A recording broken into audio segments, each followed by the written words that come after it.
जैसे वैसे तो मैं कुछ लेके आई थी कुछ गिफ्ट जैसे, लेकिन जैसे हम चाहें अगर तो इसमें जैसे बहुत सारी चीजें हैं। हम बच्चों से संख्या पूर्व अवधारणा, पहले मैं बात करूं संख्या पूर्व अवधारणा, क्योंकि इसका उपयोग जैसे जैसे शैक्षिक स्तर बच्चे का बढ़ता जाएगा उसके अकॉर्डिंग इसमें गतिविधि में बदलाव आता जाएगा। ठीक है, जैसे अब हम इसमें देखते हैं, हम इसमें कुछ भी जैसे कंकड़ रख सकते हैं और ब्लॉक्स भी रख सकते हैं, क्योंकि वो बड़ा होता है, ये बहुत छोटा है, बहुत छोटा बनाएंगे कि कैरी करने में भी आसानी रहे और जो है बच्चों पे अवेलेबल है उस तरह से स्कूल में। तो हम इसमें 1 2 3 4 अलग अलग, पहले बोलेंगे अलग अलग बॉक्स में आप अलग अलग कंकड़ डालिए, फिर इन्हें गिनिए, तो बच्चा गिनेगा 1 2 3 4 5।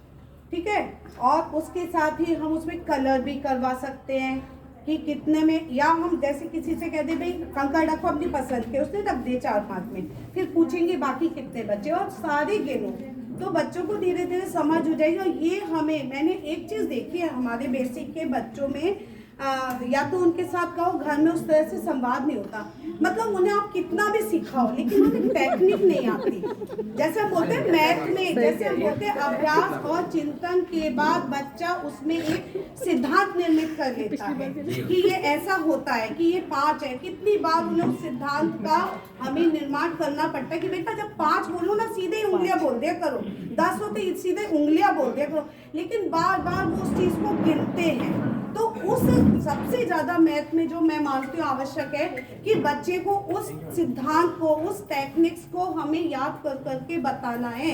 इसी तरह से इस अवधारणा चार्ट में जब हम उसे बता देंगे कि 10 हो गई तो 10 हो गई, तो अगर हम बोलेंगे इस पे रख दिया करके कितना हुआ, सीधे इस पे रख दिया, तो बच्चा बोलेगा 10, 10 गिनेगा नहीं, 11 12। इस तरह से इस पे अवधारणा चार्ट पे वो काम करेगा। अवधारणा चार्ट उसके बाद आ जाएगा, पहले हम गिनती सिखा देंगे और उसके बाद उसको जोड़ने का चार्ट है, वो भी हमारे विद्यालयों में सब में मौजूद है।